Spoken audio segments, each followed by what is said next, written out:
Una de las señales más claras de que la bendición de Dios está sobre la iglesia es la presencia de hombres que cuidan fielmente el rebaño de Dios, que con ciencia y que con inteligencia gobiernan bien la casa de Dios conforme al corazón de Dios, tal como enseña Jeremías capítulo 3, versículo 15, 1 Timoteo capítulo 5, versículo 17. Ahí es donde está la bendición de Dios. Esa es una de las señales. Ahora, en términos generales, nuestra generación lamentablemente no conoce esta bendición. Seamos francos, la mayoría de las iglesias hispanas son un desastre. Las más pequeñas se asemejan más a una operación familiar que a una iglesia. Están controladas por una oligarquía sin discernimiento bíblico, teológicamente analfabetos, donde hay 3 pastores, el padre, el hijo y el sobrino.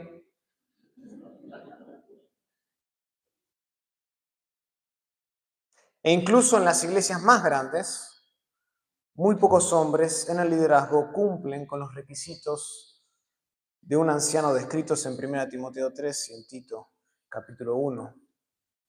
La mayoría de ellos ni siquiera sabe cómo pastorear el rebaño de Dios, porque desconoce lo que la palabra de Dios demanda y enseña al respecto.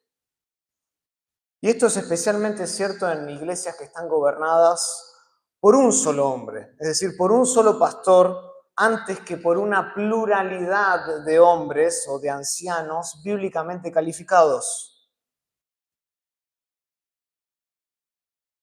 Y ante la ausencia de ministros piadosos, de hombres que cumplen con estos requisitos, ¿qué ha pasado? La bendición de Dios se ha alejado.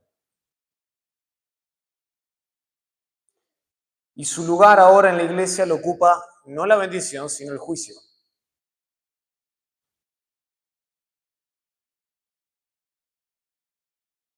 Tal como lo expresó George Whitefield, uno de los predicadores más famosos de la historia.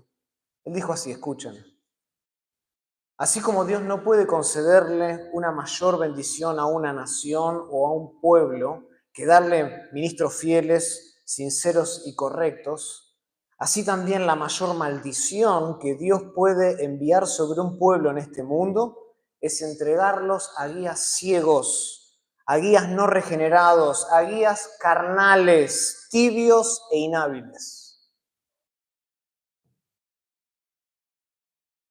¿No es acaso eso lo que vemos en muchas iglesias hoy?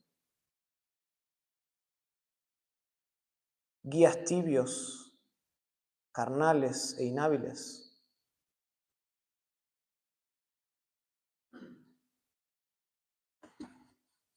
Y trágicamente hoy la iglesia hispana ha caído en manos de un Dios que está horrendamente airado a causa de sus líderes incompetentes.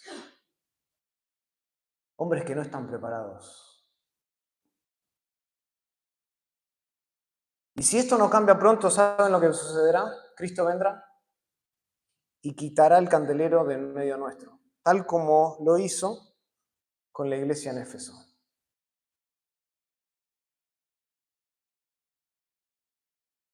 La Biblia es clara en este sentido, la bendición de Dios está reservada únicamente para las iglesias cuyos líderes la gobiernan con ciencia y con inteligencia.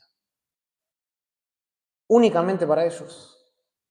Por tanto, creo que es útil, es saludable de vez en cuando reflexionar en el ministerio pastoral. Más allá de que usted sea pastor o no, todos como iglesia debemos evaluar la condición en la que están nuestros líderes a la luz de la Biblia. Porque no hay bendición para la iglesia si estos hombres no gobiernan bien la casa de Dios.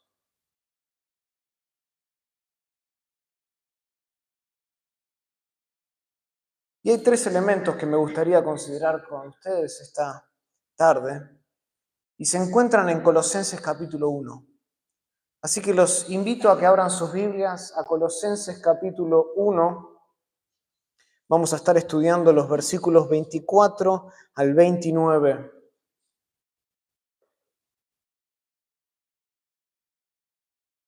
Colosenses capítulo 1, versículos del 24 al 29. En este pasaje Pablo va a describir lo que es un verdadero ministro que honra a Dios y que trae consigo su bendición.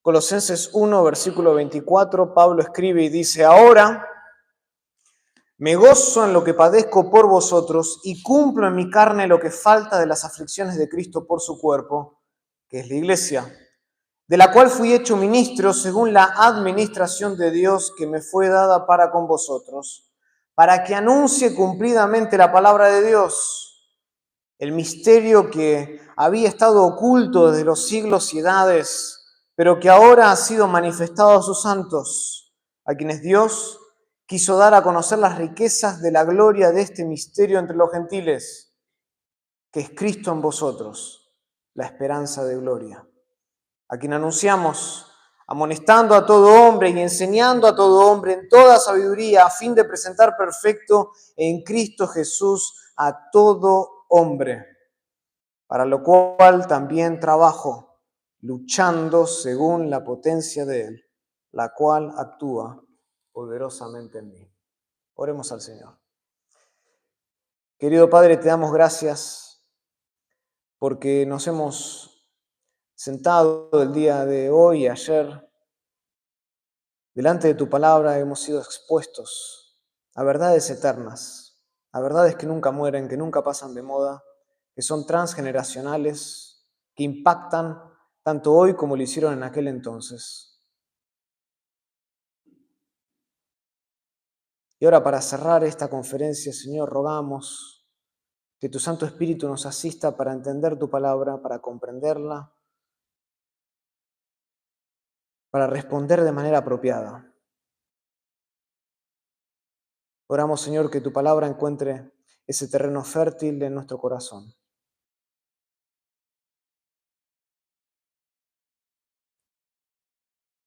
Y que penetre hasta lo más profundo, para discernir las intenciones, los pensamientos, la inclinación ministerial que tenemos, que nos haga ver, Señor, la realidad interna de nuestro ser. Y que una vez ahí nos des el arrepentimiento, para poder cambiar a la semejanza de Cristo. Danos de tu gracia, oh Dios. Lo pedimos todo esto en el nombre de Jesús. Amén. El título de mi mensaje es La iglesia que Dios bendice. La iglesia que Dios bendice. Y vamos a considerar, como dije, tres elementos en este pasaje. Tres elementos de lo que constituye a un verdadero ministro. Un hombre de Dios que trae consigo la bendición para la iglesia. Y el primer elemento, si están tomando notas, tiene que ver con el precio del ministerio pastoral. El precio del ministerio pastoral. Noten cómo Pablo comienza el pasaje, versículo 24, dice así: ahora me gozo en lo que padezco por vosotros y cumplo en mi carne lo que falta ¿de qué? De las aflicciones de Cristo por su cuerpo, que es la iglesia. Noten que Pablo habla de padecimientos, Pablo habla de aflicciones.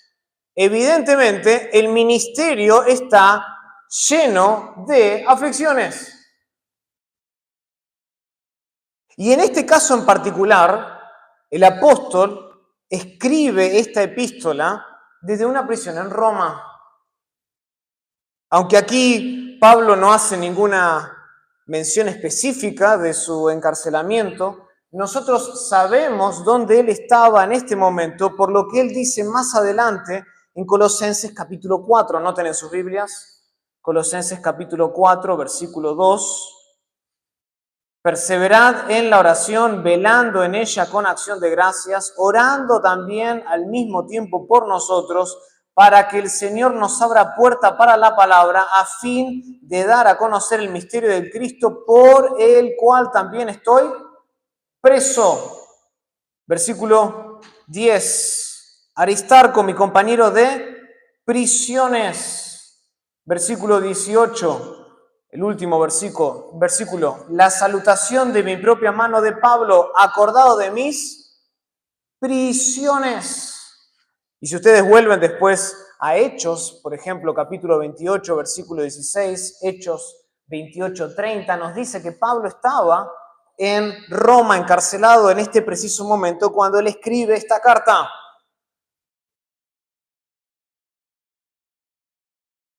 Y aún así es importante observar que Pablo nunca entra en detalles en Colosenses 1:24. Él no menciona prisiones, él no habla de Roma, simplemente dice, ahora me gozo de lo que padezco. Y esto se debe, escuchen, a que las aflicciones ministeriales no son meramente externas, ni mucho menos uniformes. La frase que Pablo utiliza aquí, lo que padezco en el versículo 24, literalmente significa sufrimientos. Ahora me gozo en los sufrimientos. Describe un estado de pesado emocional, eso es lo que está hablando. Y no hay duda de que Pablo estaba experimentando necesidades físicas en la prisión. De eso no cabe duda. Pero lo que Pablo quiere recalcar aquí es que el sufrimiento va más allá de las circunstancias, va más allá de las condiciones externas. Para ejemplificar eso, acompáñame a 2 de Corintios. 2 de Corintios, capítulo 11.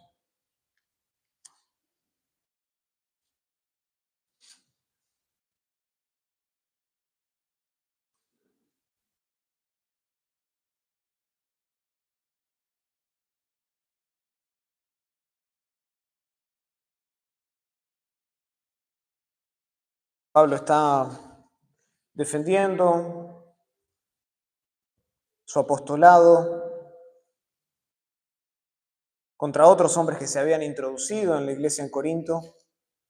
El versículo 23 de 2 de Corintios 11, él dice, son ministros de Cristo, como si estuviera loco, hablo yo más, escuchen, en trabajo más abundante, en azotes sin número, en cárceles más, en peligros de muerte muchas veces. De los judíos 5 veces he recibido 40 azotes menos 1. 3 veces he sido azotado con varas, 1 vez apedreado, 3 veces he padecido naufragio, 1 noche y 1 día he estado como náufrago en alta mar. En caminos muchas veces, en peligros de ríos, peligros de ladrones, peligros de los de mi nación, peligros de los gentiles, peligros en la ciudad, peligros en el desierto, peligros en el mar, peligros entre falsos hermanos, en trabajo y fatiga, en muchos desvelos, en hambre, en sed, en muchos ayunos, en frío y en desnudez. Noten todo lo que está describiendo Pablo para hablar de que él es un ministro de Cristo. Está hablando del precio. Y noten que el precio incluye ¿qué? Muchas aflicciones externas. Del versículo 23 al 27 marca que habla de sufrimientos externos, peligros, naufragios, azotes, hambre, trabajo. Y noten ahora pasa al versículo 28. Y además de estas cosas, además de estas circunstancias externas, lo que sobre mí se agolpa cada día, la preocupación por todas las iglesias. Como que si eso no hubiese sido suficiente, además dice, de las circunstancias externas que me aflige internamente, ¿el qué? La preocupación por la iglesia.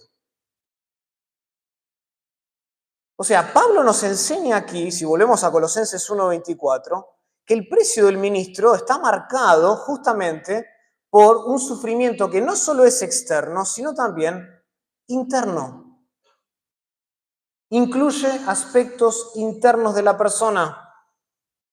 Ahora me gozo en lo que padezco, en los sufrimientos por vosotros, y cumplo en mi carne lo que falta de las aflicciones. Noten que no dice la aflicción.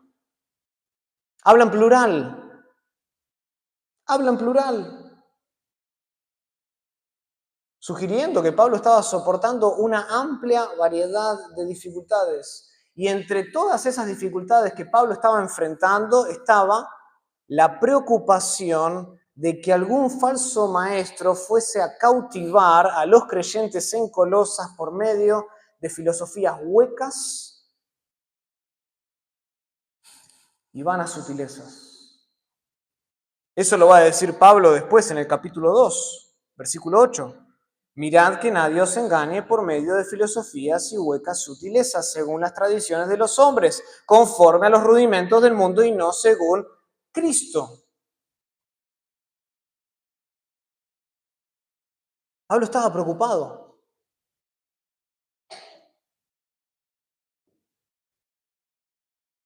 Tenía que enfrentar una amplia variedad de dificultades, no solo externas, sino también internas. Ahora, a mí lo que me llama la atención es que todo esto, lejos de distanciar a Pablo del ministerio pastoral, lo fortalecía. Lo fortalecía.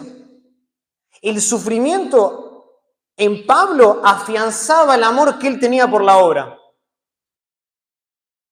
Lo arraigaba a él, porque él entendía que el sufrimiento, escuchen, y esto lo debe entender todo ministro, todo líder, el sufrimiento contribuye al crecimiento de la iglesia. Contribuye.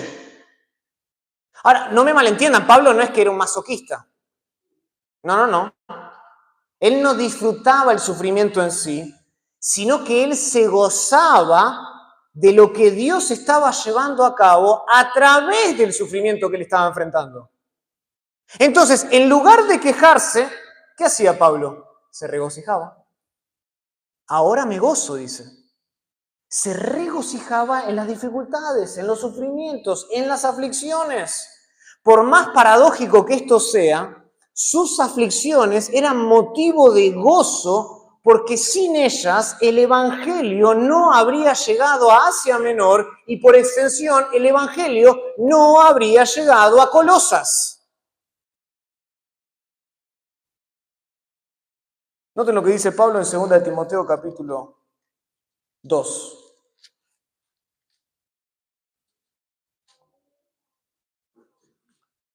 Segunda de Timoteo, capítulo 2, versículo 10. Por tanto, escuchen, por tanto, todo lo soporto por amor de los escogidos, para que ellos también obtengan la salvación que es en Cristo Jesús con gloria eterna. Pablo soportaba el sufrimiento por amor de los escogidos. Miraba el sufrimiento en los ojos, lo miraba en la cara, sabiendo que el sufrimiento contribuía al crecimiento de la iglesia. Y este es el precio del ministerio. Nadie puede entrar en el ministerio pastoral y pensar que el camino está libre de aflicciones. Todo lo contrario, el ministerio está empedrado de sufrimiento. Y claro, para algunos las piedras del dolor, las piedras de la angustia son más grandes que para otros. Eso es cierto. Pero todos, independientemente del contexto, tienen que atravesar este camino porque el sufrimiento es una condición del ministerio. Es una condición de carácter obligatorio que no se puede evitar si Dios te está llamando verdaderamente al ministerio pastoral. No lo puedes evitar.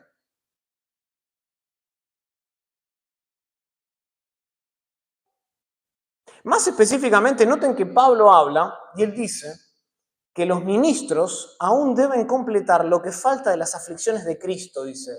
¿Lo ven eso? Ahora me gozo en lo que padezco, en el sufrimiento por vosotros, y cumplo en mi carne lo que falta de las aflicciones de Cristo por su cuerpo.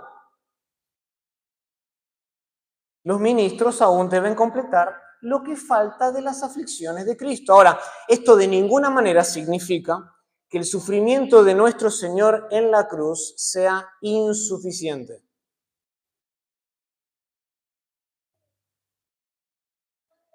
La firme defensa que, por ejemplo, hace Pablo en el contexto más inmediato de este capítulo sobre la suficiencia de la muerte de Cristo, descarta terminantemente esta mala interpretación. Noten más atrás, en Colosenses 1, versículo 18, Colosenses 1, versículo 18, dice, y Él es la cabeza del cuerpo, que es la iglesia, Él que es el principio, el primogénito de entre los muertos, para que en todo tenga la preeminencia. Noten que Él es el primogénito de entre los muertos, para que en todo tenga la preeminencia, lo que habla justamente de que su muerte ha sido eficaz, por cuanto agradó al Padre que en Él habitase toda plenitud y por medio de Él reconciliar consigo todas las cosas. ¿Cómo es posible reconciliar todas las cosas? Porque su muerte es eficaz. Hizo la paz mediante la sangre de su cruz, dice el versículo 20. Asimismo, si van al segundo capítulo, versículo 9 de Colosenses, dice, porque en Él habita corporalmente toda la plenitud de la deidad y vosotros estáis completos en Él, que es la cabeza de todo principado y potestad. Versículo 15, y despojando a los principados y a las potestades, los exhibió públicamente, triunfando sobre ellos, ¿dónde? En la cruz. Habla de una victoria terminante, satisfactoria, suficiente. O sea, el mismo contexto de Colosenses capítulo 1 y Colosenses capítulo 2 nos dice que la muerte de Cristo, el sufrimiento de nuestro Señor en la cruz, fue suficiente. Además, la Biblia nunca usa las palabras aflicción, por ejemplo, para referirse a la obra redentora de Cristo. En cambio, utiliza conceptos como, por ejemplo, la sangre, la cruz, la muerte, conceptos que Pablo utiliza en el versículo 20 del capítulo 1, versículo 22, versículo 14 del capítulo 2.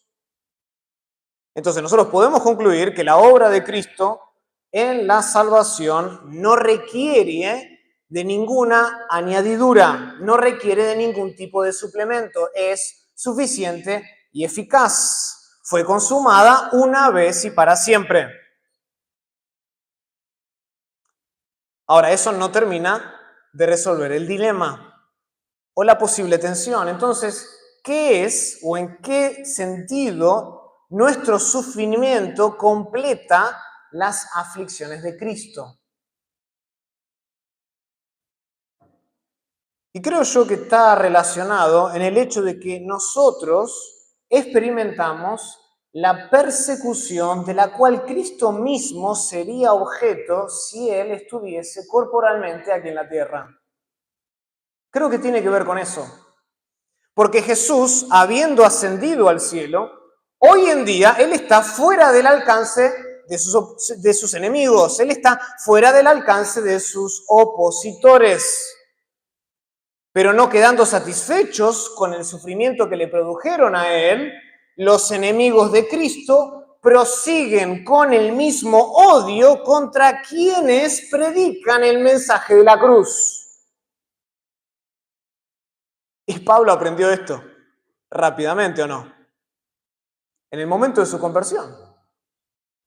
Cuando iba camino a Damasco, ¿recuerdan? En Hechos capítulo 9, él oyó una voz del cielo que le decía, Saulo, Saulo, ¿por qué me persigues? Noten que no dice, ¿por qué persigues a la iglesia?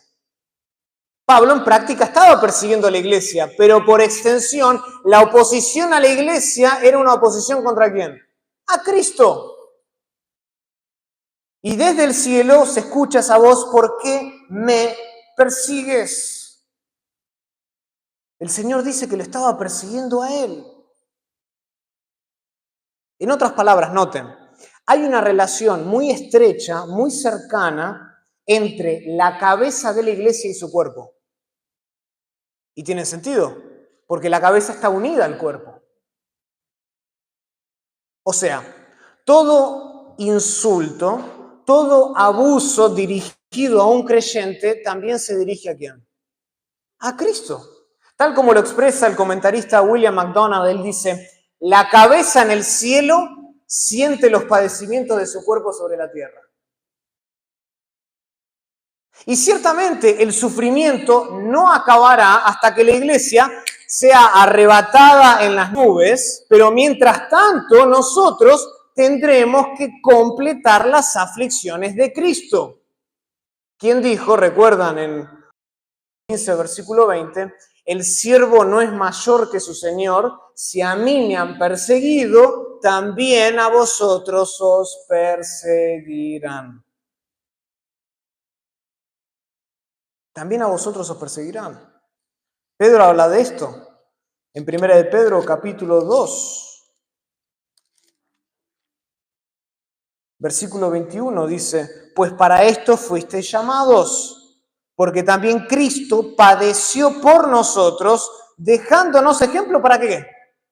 Para que sigáis sus pisadas, para que sigamos su ejemplo. Así como Él fue perseguido, nosotros también seremos perseguidos por los enemigos de la cruz. Esto, por supuesto, se aplica a todo creyente, a todo verdadero cristiano. Pero esto es particularmente cierto para todo el que ha sido llamado a pastorear el rebaño de Cristo. ¿Por qué? Porque la obra de Cristo tiene que ser anunciada. La obra de Cristo tiene que ser proclamada, y esta proclamación y este anuncio conlleva mucha oposición, conlleva mucha controversia, conlleva mucho conflicto, de modo que para ser fiel en el ministerio pastoral hay que sufrir. Hay que sufrir. Este es el precio que tenemos que pagar. Un ministro, escuchen, un ministro que no está dispuesto a sufrir, no está dispuesto a servir. Es una contradicción de términos. Básicamente hablando y bíblicamente hablando, servir a Cristo equivale a sufrir por Cristo, a participar en sus padecimientos. Eso es servir a Jesús. Y nuestra fe debe ser probada en el fuego de las aflicciones, para ver si es verdaderamente cierta, para revelar si nosotros estamos realmente siguiendo a Jesucristo, como decimos con nuestra boca. Las aflicciones lo revelan. El fuego del dolor y el sufrimiento revela eso.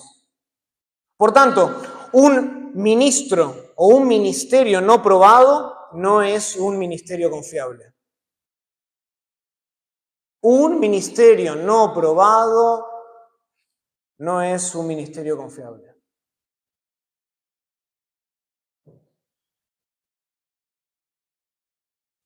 Ahora, después de haber explicado el precio del ministerio pastoral, Pablo introduce otro elemento en el pasaje.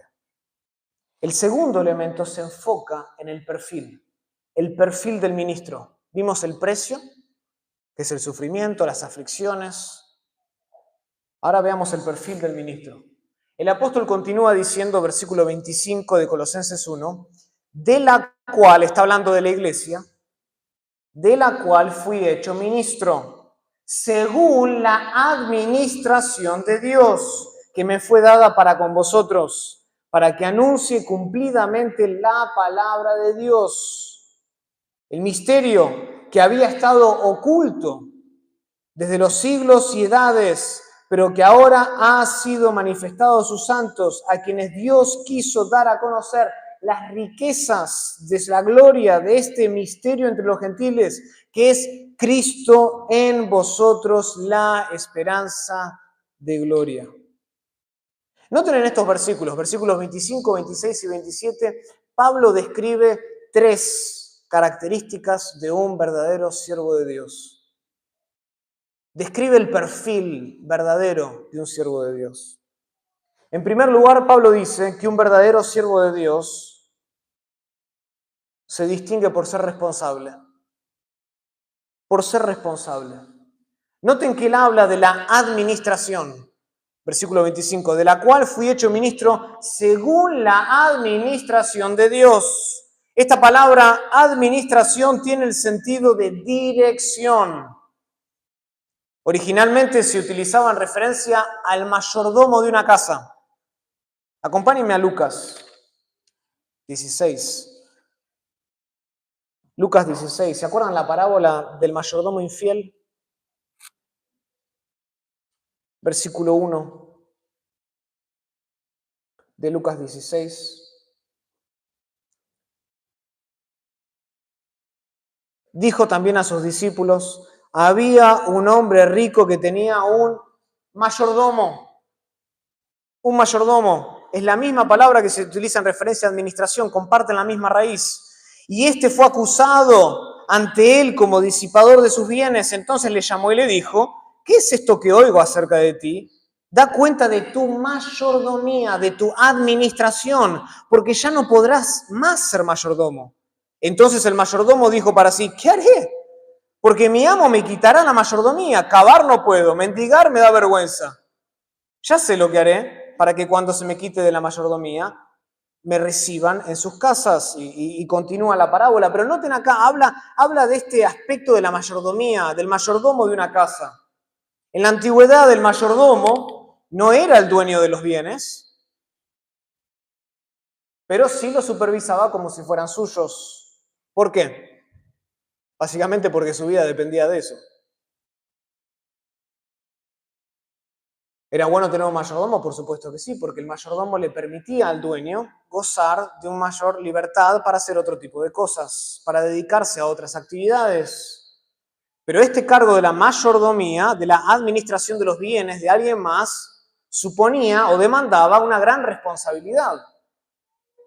Y de igual forma se requiere de gran responsabilidad para ser pastor de una iglesia. Ser pastor de una iglesia no es... Una noche tuve una corazonada y un encuentro 1-a-1 y se acabó. Ser pastor de una iglesia no es porque mi papá es pastor, bueno, me toca ahora ser pastor a mí, ¿qué le vamos a hacer? No, ser pastor de una iglesia demanda de gran responsabilidad, porque un día el príncipe de los pastores nos pedirá cuenta de cómo nosotros llevamos a cabo la obra del ministerio. Así como para el mayordomo sus bienes no eran suyos, para el pastor la iglesia no es suya. Le pertenece a Cristo.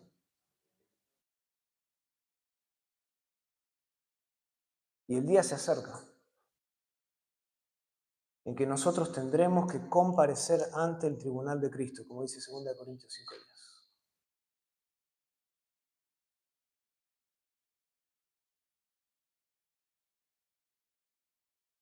Y esto es algo que sabemos, pero al mismo tiempo es una realidad que a menudo olvidamos. Porque muchas veces en el afán de querer conducir bien la casa de Dios, la iglesia, nosotros los pastores podemos caer en el lazo del temor al hombre.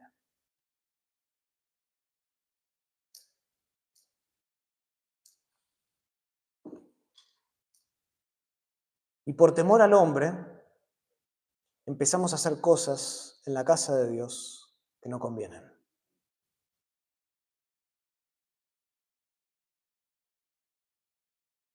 Pablo aquí advierte que no se puede temer al hombre y temer a Dios al mismo tiempo. O es uno o es otro, como indica Gálatas. ¿Recuerdan Gálatas 1:10 cuando Pablo dice, pues, busco ahora el favor de los hombres o el de Dios? O trato de agradar a los hombres, pues si todavía agradara a los hombres, dice él, no sería siervo de Cristo. No se puede temer a ambos. O es uno o es otro. Temer al hombre es ser infiel a Dios. Dios es quien nos llama al ministerio, no el hombre. Dios es quien nos llama a pastorear su iglesia y es ante Él a quien tendremos que rendir cuenta, no la iglesia. Entonces, no importa a quién desagradamos si agradamos a Dios. Sea mi papá, sea mi abuelo, sea el fundador de la iglesia, no importa a quién desagradamos si nosotros estamos agradando a Dios. Él es nuestro Señor, Él es nuestro amo y el verdadero siervo de Dios es responsable ante todo delante de Cristo. Entonces tengamos mucho cuidado con desagradar a Dios por querer agradar a los hombres. Que ninguno de nosotros sea hallado en aquel día malo y negligente como le sucedió al siervo perezoso de la parábola de los talentos. Porque en aquel día ninguna fachada nos va a defender.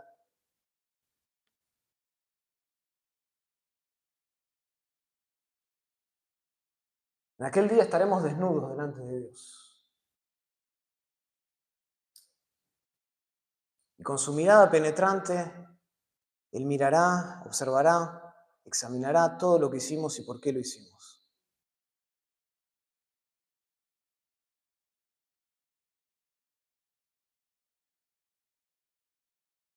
Esa es la primera característica de un verdadero siervo, es que tiene un peso de responsabilidad ante su amo. Otra característica de un ministerio y de un ministro verdadero es su servicio. Es su servicio.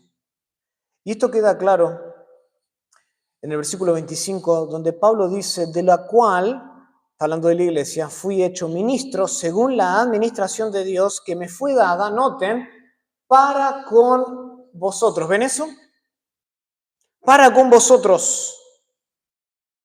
La frase para con vosotros indica que Pablo no buscaba su propia gloria en el ministerio. Lejos él de ostentar un lugar alto dentro de la iglesia o de querer ostentar ese lugar, ¿saben lo que él hacía? Él servía a otros, desinteresadamente, lo servía sin reproche. No se gloriaba Pablo en el hecho de que Cristo mismo lo había llamado camino a Damasco. No vemos a Pablo escribiendo cada carta, les escribe Pablo, el que camino a Damasco se encontró con Cristo. No cada carta está siendo fanfarroneando de ese encuentro. Ni tampoco escuchamos a Pablo todo el tiempo batiendo y diciendo, oh, escuchen, miren que fui arrebatado al tercer cielo, tienen que escucharme. No. El apóstol entendía una cosa, el apóstol entendía que el ministerio no era de él y mucho menos para él. No era de él el ministerio y mucho menos para él. No era para él, él dice, es para vosotros. De hecho, Pablo ni siquiera había planificado esto. Por el contrario, su vida mostraba una marcada inclinación a avanzar en su carrera en el judaísmo, lo cual lo llevó a él a convertirse en un fiel perseguidor de la iglesia, un feroz perseguidor de la iglesia, como vemos en Gálatas, capítulo 1. Noten Gálatas, capítulo 1.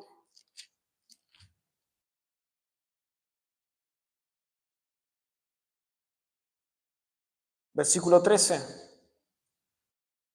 Pablo dice, porque ya habéis oído acerca de mi conducta en otro tiempo en el judaísmo, que perseguía sobremanera la iglesia de Dios y la asolaba, la quería destruir.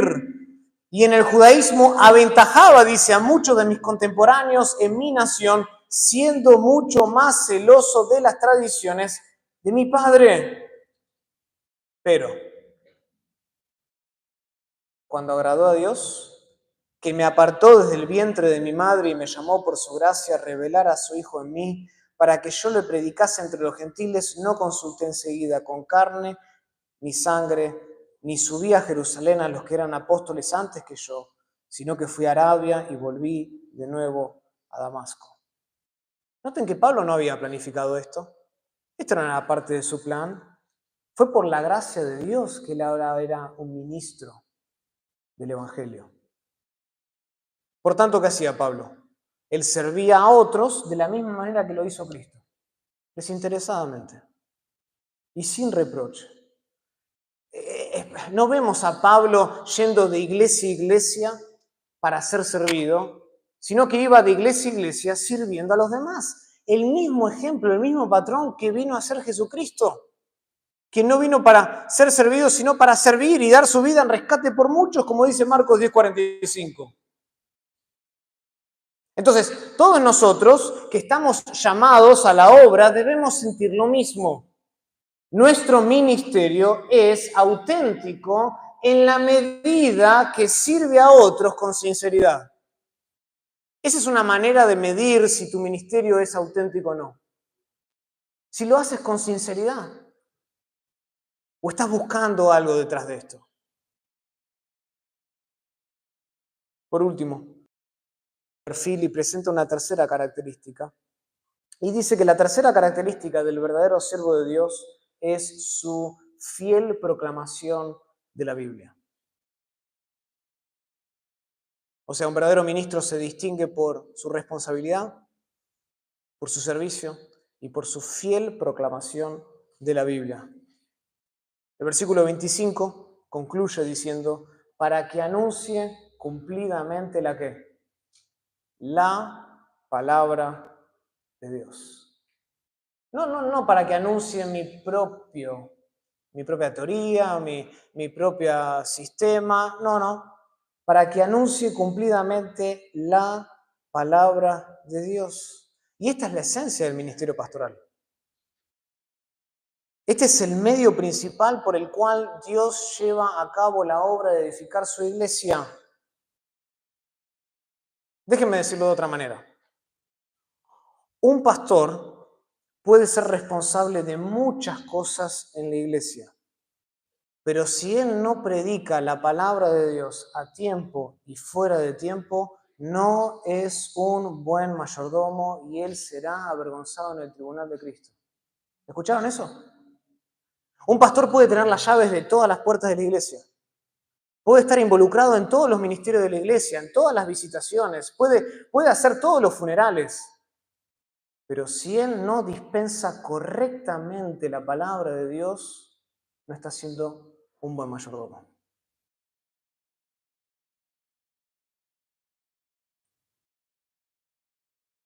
Si se rehúsa a anunciar todo el consejo de Dios, su servicio siempre será incompleto.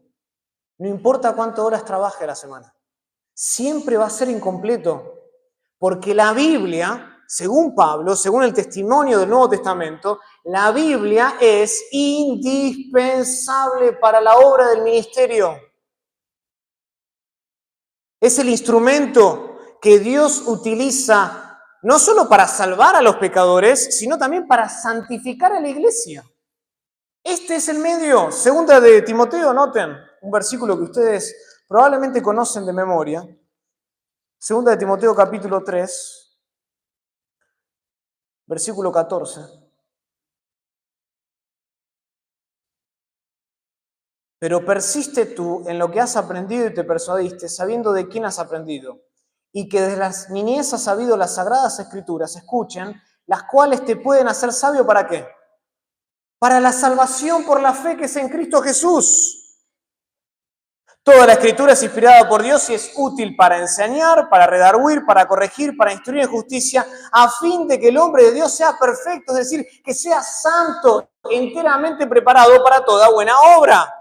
Ahí vemos las dos caras de este instrumento. La Biblia es capaz de salvar y la Biblia es capaz de santificar. Es el instrumento que Dios usa. No hay otra manera, escuchen, no hay otra manera de operar espiritualmente en un muerto. No hay otra manera de operar en el corazón del hombre. Solo la palabra de Dios tiene el poder para partir el alma y el espíritu. Y cuando esta espada se empuja en lo más profundo, no penetra la piel, no penetra la carne, no penetra los huesos, sino que esta carne se introduce en la profundidad del ser más intenso de una persona y la persona queda desnuda ante la palabra de Dios.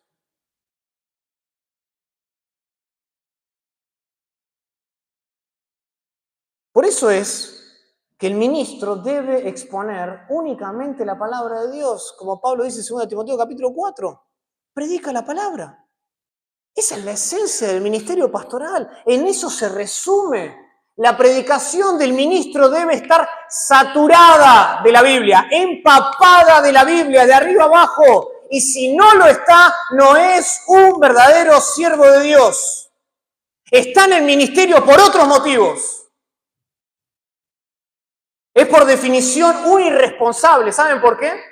Porque piensa que la iglesia le pertenece y que puede hacer con ella lo que quiera, dándole de comer lo que se le antoja. No, hermanos, la iglesia necesita la Biblia.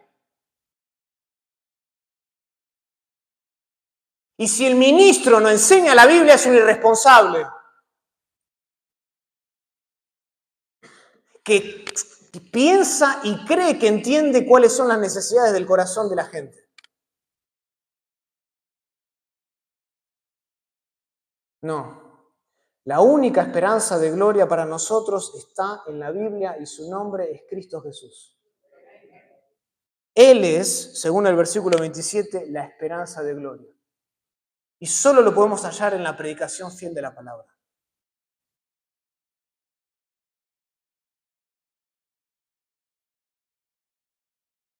Basta ya entonces de exponer de todo menos de la Biblia, del púlpito.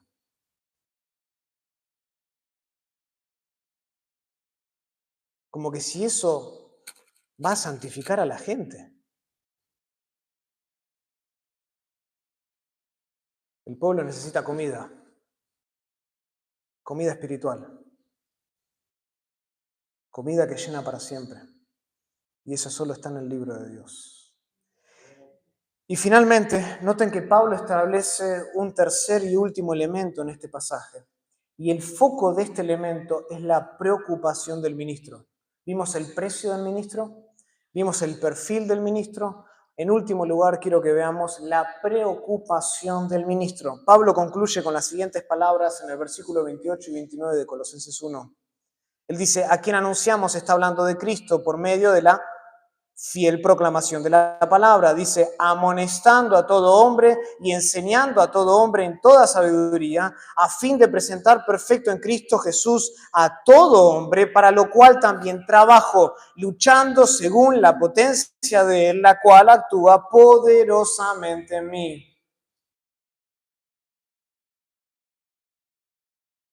Noten que acá Pablo dice que el verdadero siervo de Dios tiene una sola preocupación.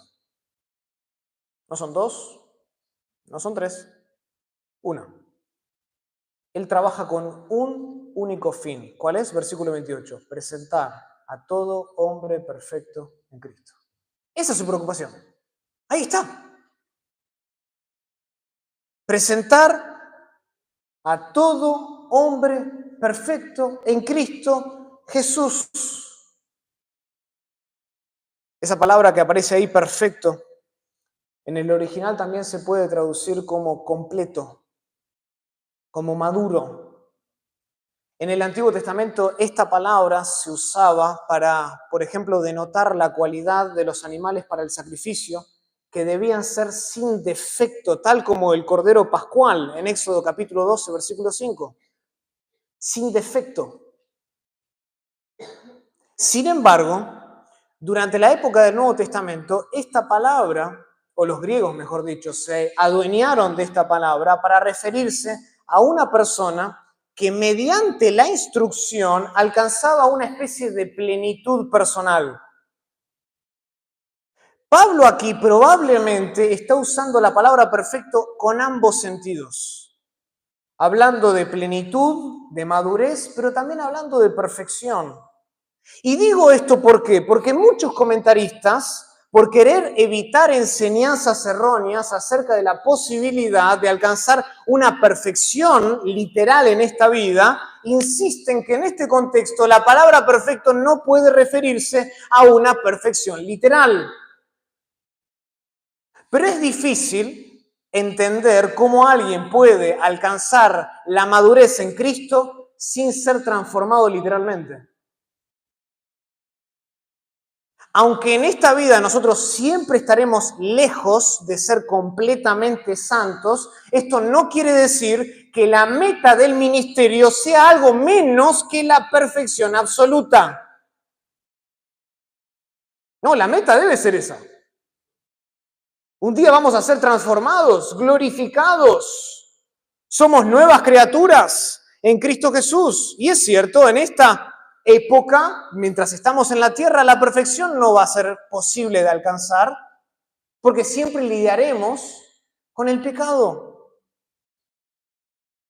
Pero cuando Él aparezca, 1 Juan 3:2, seremos semejantes tal como Él es. Es decir, el pecado y el pecar pueden y tendrán fin un día. En la gloria ya no pecaremos más. ¿No es increíble? ¡Qué maravilla! ¡Qué alegría! Ya no tendremos que lidiar con esta maldad. La meta del ministerio sigue siendo la misma. Dios es perfecto en todo sentido y Él no puede aceptar a nadie que tenga defectos al reino de los cielos. Sí, Cristo es nuestra esperanza de gloria, solo Él puede vestirnos de la justicia que Dios demanda, pero escuchen, la justificación nos da entrada a nosotros al camino de la santificación. Dicho de otro modo, la conversión no es el final de la salvación, sino el comienzo. Una vez que tú has participado, una vez que tú has sido justificado por la fe, inmediatamente tú entras en un proceso de perfeccionamiento diario que se va a extender hasta el día de Jesucristo. Filipenses capítulo 1, versículo 6. El que comenzó la buena obra, ¿la qué? La terminará hasta el día de Jesucristo.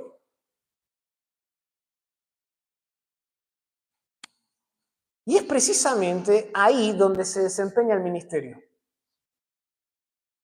Entre nuestra conversión y la glorificación.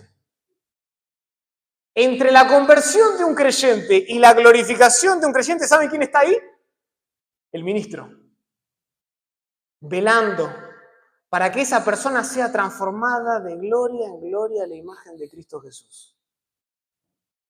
O sea, el deber de un ministro no es ganar más seguidores en las redes sociales, ser más famoso. El deber de un ministro no es ni siquiera ver conversiones y nada más, como que si eso fuera todo. No, el verdadero siervo de Dios quiere ganar a las personas para Cristo, pero además de eso quiere que éstas lleguen, como se decía antes, a la estatura de la plenitud de Cristo. Esa es la meta. Esa es la carga de su corazón. Esa es la preocupación más grande. No hay nada más que impulse en la obra del ministerio sino presentar a todos los creyentes santos y sin manchas e irreprensibles delante de Cristo. Esa era la meta de Pablo. Esa era la preocupación de Pablo. La preocupación de Pablo no era llenar las bancas para que después haya más dinero a fin de mes.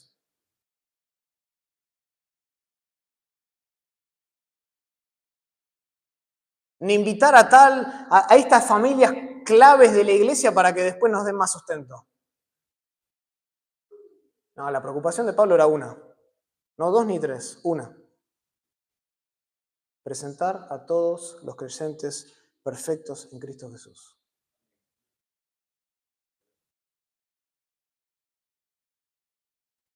¿Y saben lo que demanda esto? Trabajo.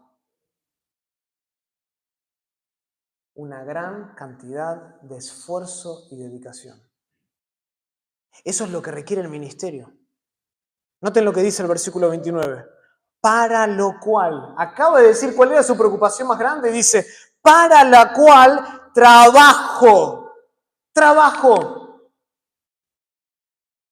Literalmente el texto dice que Pablo trabajaba hasta el punto de quedar exhausto, hermanos.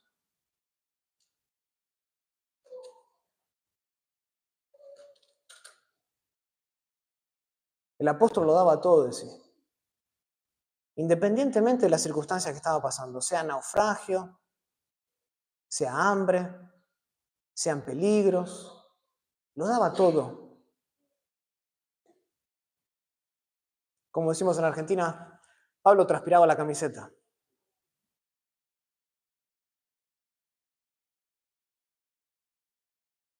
Entonces a mí me entristece escuchar a hombres que están en la búsqueda de un ministerio fácil. de un ministerio seguro, como que si existiera tal cosa. Hermanos, no existe eso. Y si lo encuentras, no es un ministerio verdadero. Corre. Sal de ahí. Pero ¿cuántas veces me he topado con estudiantes del seminario, graduados del seminario, que quieren, no, yo quiero esto y esto tiene que estar acá y esto tiene que estar acá y si esto no está, yo no voy?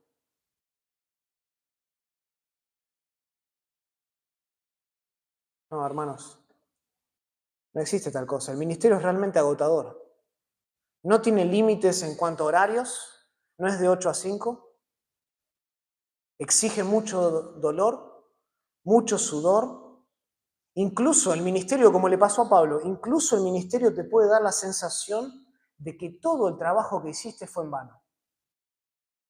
El ministerio te puede pegar tan, pero tan duro, que llegarás a sentir hay veces que lo hiciste en vano.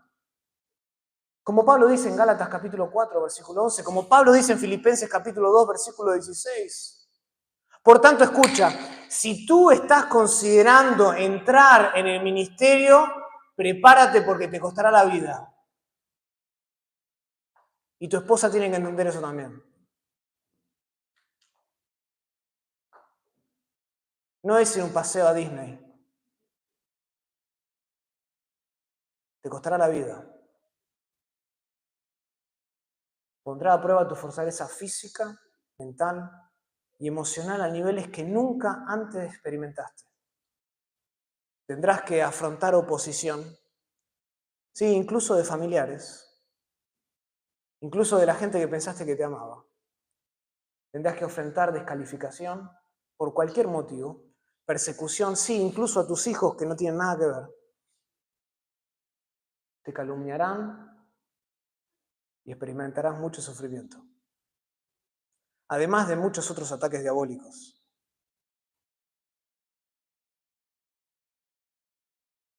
Si estás considerando el ministerio, recuerda, el ministerio es una lucha espiritual muy fuerte.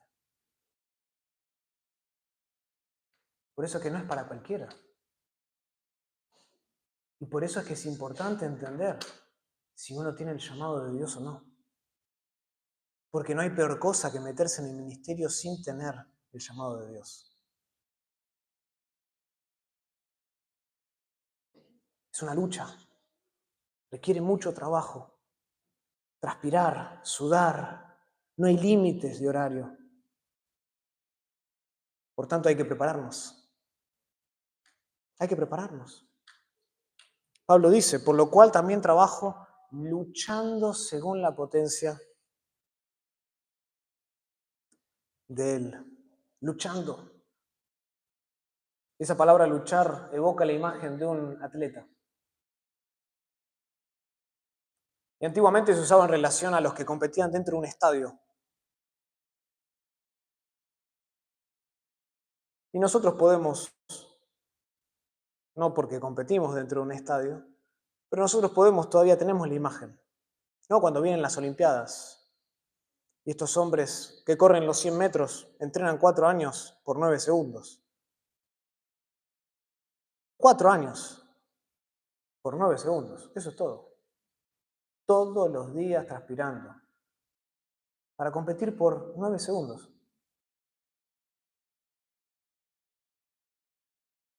Y al igual que un atleta, que alguien que va a la Olimpiada, todo ministro tiene la necesidad de la autodisciplina, de ejercitarse al máximo esfuerzo. Especialmente, ¿saben dónde? No en las piernas, no para correr, sino en la piedad. En la piedad personal. Cuando Pablo animó a Timoteo para ejercitarse para la piedad en 1 Timoteo 4:7, es el único otro lugar en todo el Nuevo Testamento donde se usan estas dos palabras, trabajar y luchar. Las dos palabras que usa acá en el versículo 29 las vuelve a utilizar Pablo, pero en el contexto de la piedad. Y él dice, por esto mismo, trabajamos y sufrimos oprobio o nos esforzamos porque esperamos en el Dios viviente. Y es el mismo contexto donde Pablo le dice en 1 Timoteo 4:7 que Pablo debe luchar, ejercitarse para la piedad. porque los días son malos, especialmente para el ministro. Y la maldad no hace acepción de personas en cuanto a la edad. Ataca al ministro de 23 como al ministro de 73.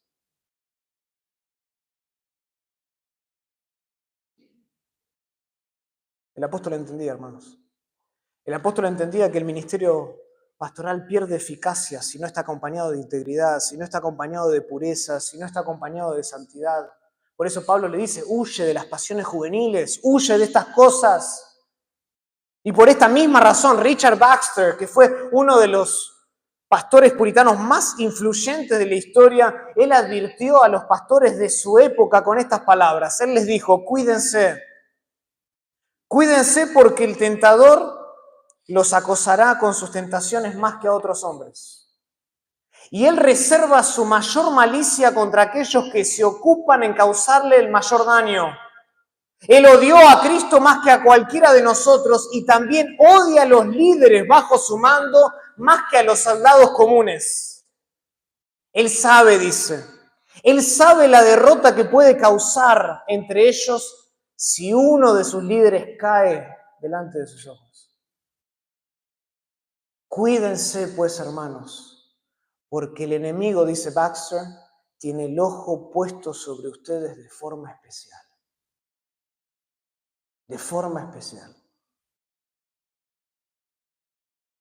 El pastor no puede nunca olvidar de cultivar su corazón en dependencia de Dios. Antes de atender a los demás, tengo que atender mi propio corazón. Antes que cuidar a la Grey, tengo que cuidar mi propio corazón. Porque el éxito de la obra depende en gran medida de la piedad personal. Preocúpate entonces. Preocúpate entonces por el cuidado de tu propio corazón. Porque un ministro santo es increíblemente útil en las manos de Dios. Increíblemente útil. Hoy la iglesia necesita, con urgencia, de líderes bíblicamente calificados. Eso es lo que más necesita hoy la iglesia, no de programas, ni de currículo, no. La iglesia necesita de hombres calificados, bíblicamente calificados. Y es hora de poner a hombres en el liderazgo que estén dispuestos a pagar el alto precio del ministerio con un perfil como el de Pablo, cuya preocupación más grande sea presentar a todo hombre perfecto en Cristo Jesús. No hay un llamado más importante que este en la tierra. Este es el llamado más alto. Por tanto, escucha, si tu iglesia goza de la presencia de líderes como los descritos en este pasaje, tengámoslos en alta estima. Tengámoslos en alta estima y amor. Apreciemos su obra, porque ellos son la señal más clara de que Dios está bendiciendo la iglesia.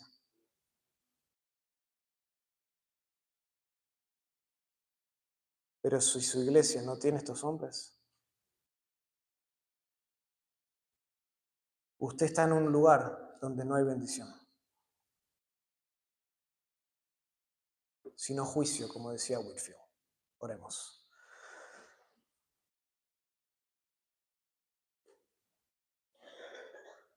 Dios, venimos delante de ti después de leer un pasaje como este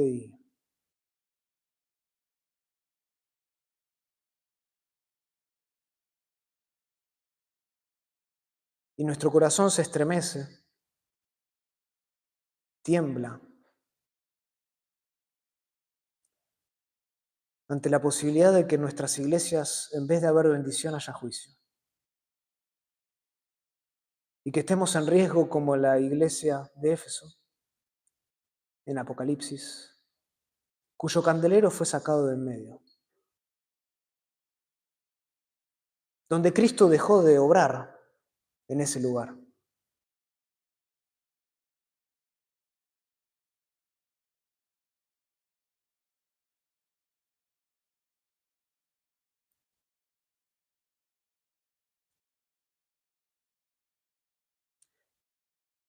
Señor, tú conoces los corazones de los pastores y líderes que están aquí. Tú mejor que nadie ves por qué están haciendo lo que están haciendo. Tú mejor que nadie sabes si están en el ministerio por otros motivos. Y por lo tanto no tienen el perfil. Están ahí para buscar su propia gloria. Llegaron ahí tal vez apurados porque sintieron una corazonada en algún momento. Pero ni bien vienen los sufrimientos y las aflicciones quieren tirar la toalla. Culpan a otras personas.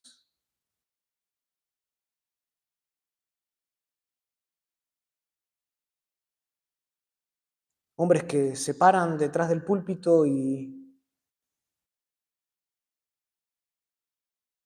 revisten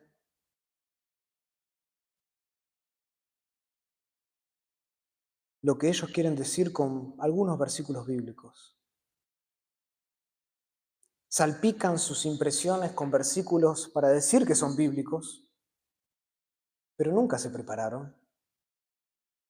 Nunca gastaron tiempo durante la semana para estudiar el texto. Suben al púlpito como subirían a cualquier otro lugar para dar una clase, sin temor de saber que en realidad la audiencia eres tú.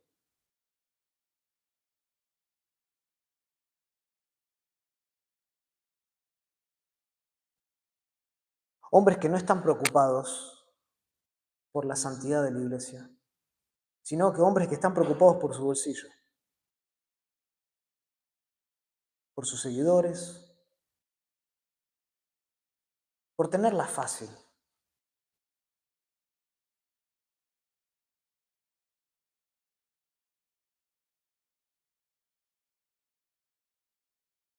Señor, limpia tu iglesia, porque si no es ahora, aquel día lo revelará.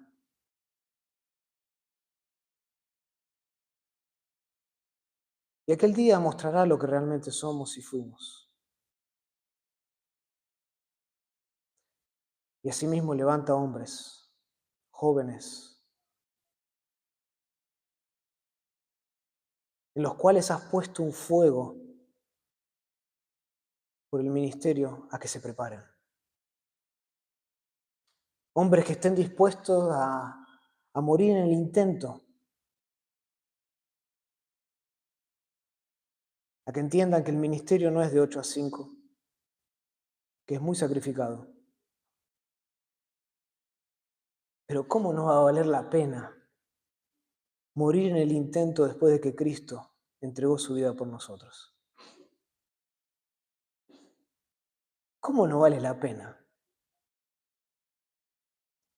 desvelarnos toda la noche y estudiar tu palabra, peleando con el texto,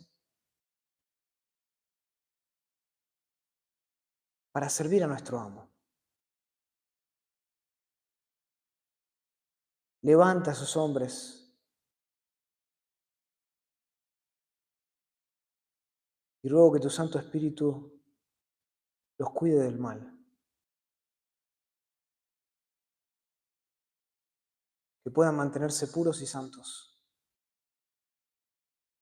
porque son hombres como esos los que la iglesia necesita, y son hombres como esos la señal de que tú estás bendiciendo a la iglesia. Lo pedimos todo esto en el nombre de Jesús. Amén.